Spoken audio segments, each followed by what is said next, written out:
War is considered man's worst invention. Nothing else in human history has brought so much destruction, death, and suffering. War is dreadful, but for a few hobbyists, it's dreadfully fun. You ain't gonna jump no more.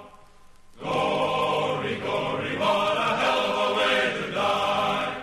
Gory, gory, what a hell of a way to die. Gory, gory, what a hell of a way to die. He ain't gonna jump no more. As long as I can remember, I always had a fascination with military stuff. I'd play with toy guns, collected plastic army men, and played a lot of war video games. When I reached middle school, I got into a hobby known as airsoft. It was basically no different from pretend battles as a small child, except the toy guns were more expensive and actually kinda hurt. Airsoft was a step up, but it was still just a game we played with toys. There was nothing serious about it. You could goof around as much as you wanted to. It was there that I met Nick McCall. When I joined his little airsoft team, things got a little more serious. There's a few new ones, alright? We're walking down in formation, and if I don't want to talk, I don't want to say 5, 10, 15, I'm going to go 5, alright? So I want to do 10, 1, 2, 10. Spacing, 1, 2, that's 3, spacing, right? 15. That means spacing in feet, alright? I don't want any acknowledgments, I just want it when you guys, fall out. This goes for everyone who might be in charge of a fire team. It's really important that you guys know these hand signals, because when we're walking, we're trying to be sneaky. You can't go, hey everybody, you need to be this far apart! Okay! Okay? Well, relatively serious. We were still just a bunch of kids goofing around in the woods. There was just a bit more structure to it now, with Nick standing in as the leader. I'm Nicholas McCall. I work at Boeing, private security in St. Louis. Just got out of the military about a month ago.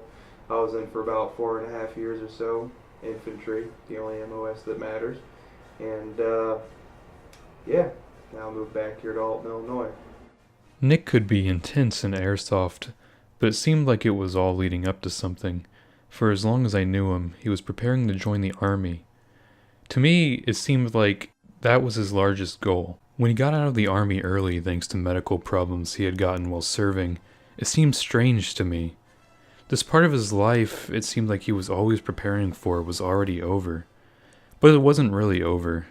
Not completely, at least. The blazes are you doing here? What are we doing here? What are you doing here? Why are there a bunch of Nazis running around in the woods? We are conscripts from the 916th Regiment of the 352nd Volksgrenadier Division. So we are patriotic Germans defending our homeland, not Nazis. Yeah, well, we are real people living in the correct century. People who ignore signs. Reenacting was the next step above airsoft. Where airsoft was just toys and events with lenient rules full of goofing around, reenacting is about as close as you'll get to the real thing. It's what I wanted the military to be, because I did reenacting before I did the military. The military has its good and its bad. Overall, I was happy with my experience in the military. I'd do it all over again, but I like it better as a memory rather than doing it still. The reenacting grabs all the good stuff of it. As an infantryman, I was always in the field. My job was to be in the field. I love the field. They call it the suck. You embrace the suck. The suck, what is that? That's like, your socks are soaked. It's too cold outside. Your poncho is soaked on both sides, therefore it's not actually working at all anymore. And you're just miserable. That's called the suck. So you embrace the suck, you get that in reenacting, because you don't have a lot of the high speed stuff like microfiber, polypro, warm stuff, or a sleep system. You have a wool blanket. The military life hasn't ended for Nick, because he still finds a place to be what he trained for in reenacting. But it's not just for the thrill of the battle. We are reenacting a skirmish with complete historical accuracy. Apart from Thompson, who is wearing trainers. A love of history is an important factor in reenacting. Where some might see history, others might see something else.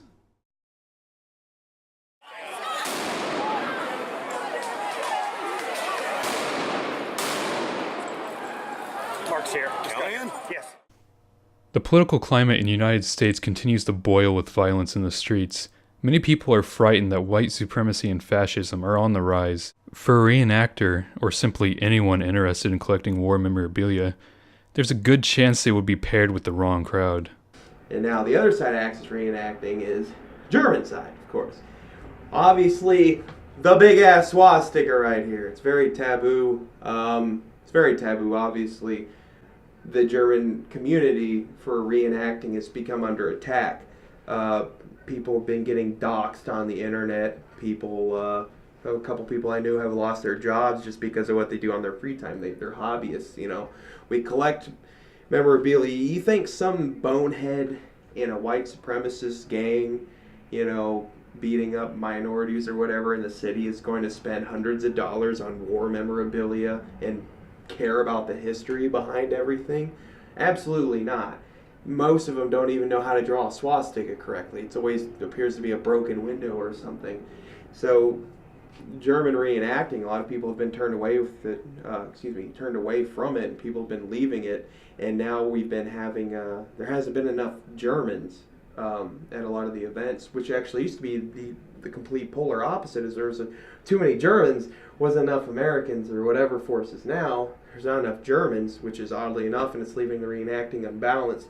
So people don't want to come forward to. They're too afraid of being pinned as a racist or an actual Nazi or anything like that. But what we fail to understand is this war took place over 75 years ago. All the Nazis are dead because America won. And I'll tell you, America is definitely better than, you know, the Third Reich or Germany.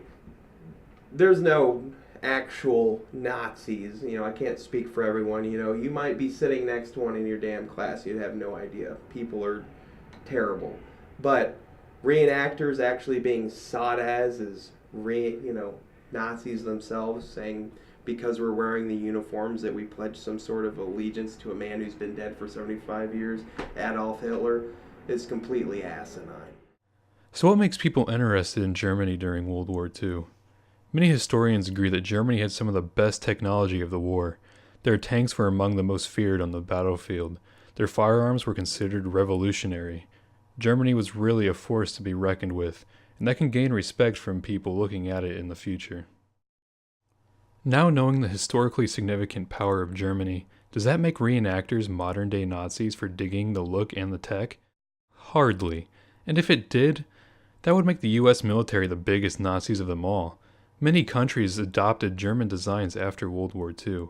The M60, United States' most famous machine gun, arose from the MG42. The iconic Stahlhelm, a clear indicator of any Nazi, became America's standard issue pasket helmet. Even the bolt system for what became the world's most famous hunting rifle came straight from Germany's main rifle. These guys are hardcore reenactors. Throw me a clip! I'm gonna kill all these suckers! Get down! Ah! Where are we? You in Vietnam, bitches! Reenacting is many things to many people, but at the end of the day, it's just a hobby. An unconventional hobby for sure, but still a hobby. It's also one that is endangered by the current political climate. With less people willing to partake on the opposing side, events will be more difficult to arrange. World War II isn't much of a war, when only one side is fighting. I like collecting history, and I guess I'll keep reenacting German until I get fired and doxxed and alienated or whatever, but hopefully that doesn't happen. There was blood upon the risers, there were brains upon the chute. Intestines were a-dangling from his paratrooper suit. He USA.